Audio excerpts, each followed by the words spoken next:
G Life, it's your boy MC Shadow back at you with another video. Make sure you guys like, comment, and are subscribed to the channel. You know, it does help my channel get into the algorithm if you go ahead and do that. Don't forget to check out my second channel, Menace Society M.O.D, where we talk about stuff outside of the streets. And don't forget to check out the playlist where I have all my videos in the categories in which they belong, whether it's just reactions, battle raps, all that. They're known folders. Now, what I wanted to talk about was something that I actually was looking forward to this episode of Hood Stocks, you know, when he was going to bring on a criminologist on, you know, Dr. Bill. You know, I was looking forward to it, you know what I mean? Someone who studies, you know, all of that, you know what I mean? When it comes to human behavior and psychology and all of that, you know, I was pumped. I was looking forward to it, you know what I mean? That was going to be like one of the best things ever. Oh, and shout out to Dubs, because I seen that Dubs made a reaction video, you know, to this. So, you know, go check his stuff out too, you know what I mean? And Homie's Grind.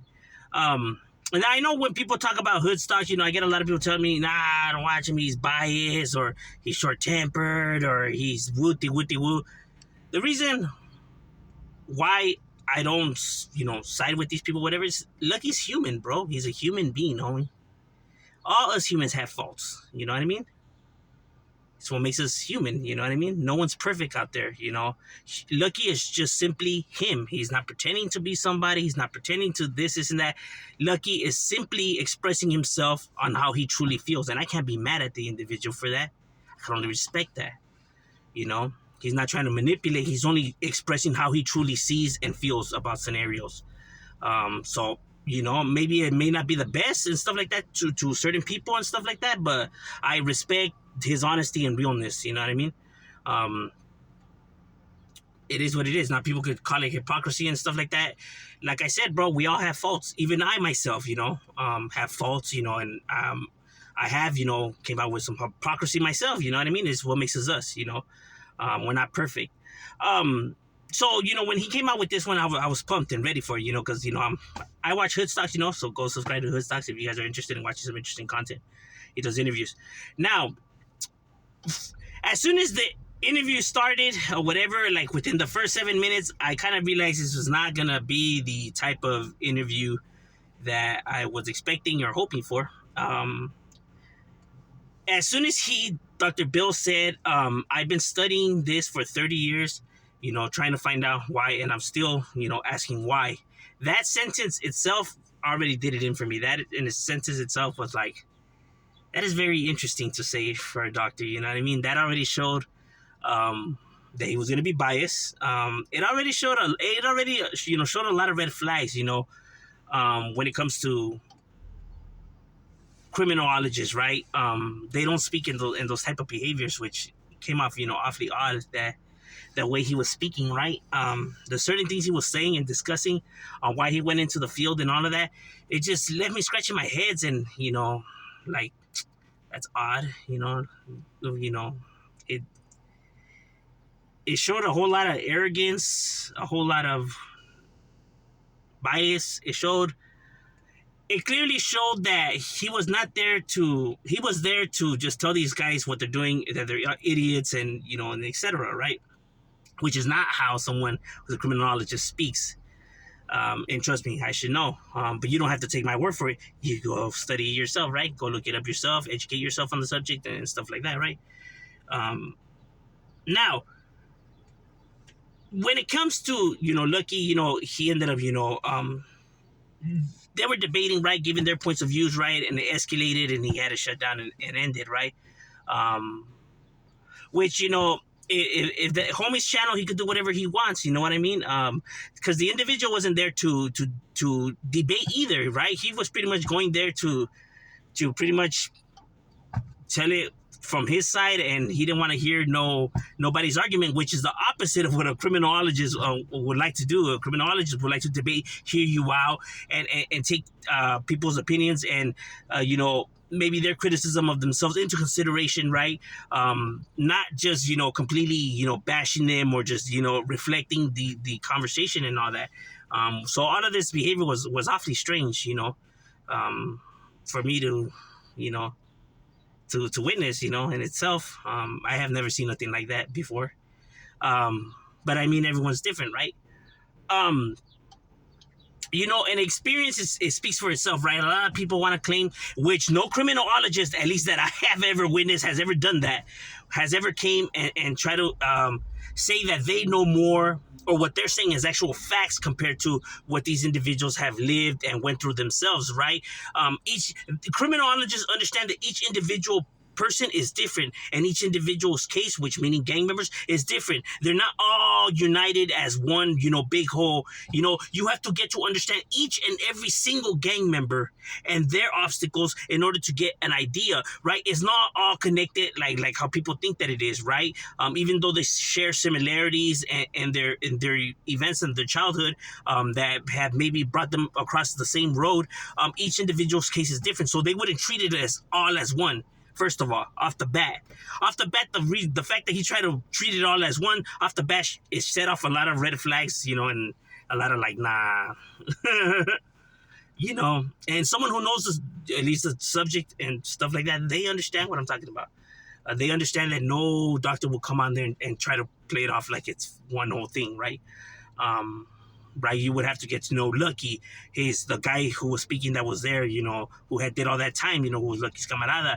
Get to know each and every one of these individuals and their childhoods and stuff like that. Not try to be like, like all at once and still be baffled of why these individuals became the way they became. That's why you're the doctor, right? The fact that you're still scratching your heads and being like, nah, well, this is all stupid and pointless, whatever, is stuff that no doctor would ever say or try to act like it is. And those are the facts, You don't have to take my word for it. You can go educate yourself on it yourself, you know what I mean? So this was all very strange, and I felt like Lucky had nothing to because he came out with a video apologizing. I felt like Lucky did nothing wrong, bro. Even though, yes, his short temper got the best of him and stuff like that. But meaning in the questions he was asking and why he felt the way he felt, because the guy was being disrespectful. He was being disrespectful. He was taking a lot of shots. He was being very arrogant. Mr. High and Mighty, which no doctor, in criminology would ever behave, especially being able to read a room and stuff like that. This is not how it would have gone. You know what I mean? But,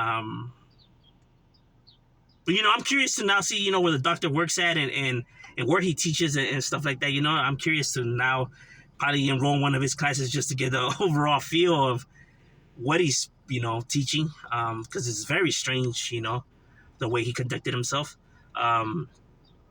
Like I said, it is Lucky's podcast and stuff like that. People was like, oh, he should have been more professional and what the will.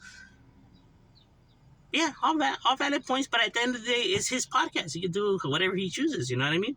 I'm not saying that like I agree with his actions and stuff like that. I'm saying homie, felt offended and he blew off steam. You know what I mean? That's individuals. When you're dealing with individuals who come from the streets, I mean, that's why it's important on how you talk to individuals, because the way of asking some certain questions will blow, this thing will get out of hand really quick. You know what I mean? Anybody who studies criminology knows that already. You know what I mean? Knows that especially when they're talking to other individuals who have been through some experiences themselves in their life, they wouldn't come at him the way that he was speaking. It's just not gonna happen, bro. Because that type of behavior is going to trigger these individuals, and you don't want to trigger these individuals. That's not why you're speaking to these individuals. You're speaking to these individuals to understand these individuals, right? So you're taught, right? You're taught in how to ask questions, how to speak to these individuals. You're shown what questions, what to ask, what not to ask, and how to ask the questions, right? That's why you study this, and that's what they teach you, right? But this was just like if somebody who thinks that all of this shit is stupid and pointless going and being like, well, that's how he was talking, and which was mind blowing. I have never seen nothing like this ever. Like I said, I'm not here to say that Lucky's right or anything like that. I'm just giving my point of view on the overall matter. I just thought that this was very interesting. The way he was speaking, this doctor. Right? Now I'm not gonna come on here and call him a fake or fraud or a professional, whatever. I'm just giving my personal opinion on what I got off of, and he should know, that people watch this, and that's why you speak to these individuals, why you have these interviews, right? To get a read and a feel of an individual's character, right? So people can't even be mad or whatever. He should already know that, being a criminologist, right? Um, but I felt like Lucky did nothing wrong, so I don't see why people are, see, the thing is that people that are agreeing and saying that Lucky was being unprofessional or all this and that are people who don't like the gang life, which is understandable. I could understand why a lot of people hate this life and like to blow off steam, right? Not understanding the dynamics that works behind this, the get to understanding. They don't want to hear none of that. They want to fix the problem, but don't want to get to understand the problem or know the problem, which in itself, it contradicts itself. How do you want to fix something you don't understand? Or how do you expect to fix something you don't understand, right? These people don't want to hear the truth, right? That's why the truth is always told to them, but they refuse to acknowledge that to be the truth, and why they instead want to concoct their own versions of why they feel these individuals behave in the manner that they behave, because that's just them blowing off steam, right?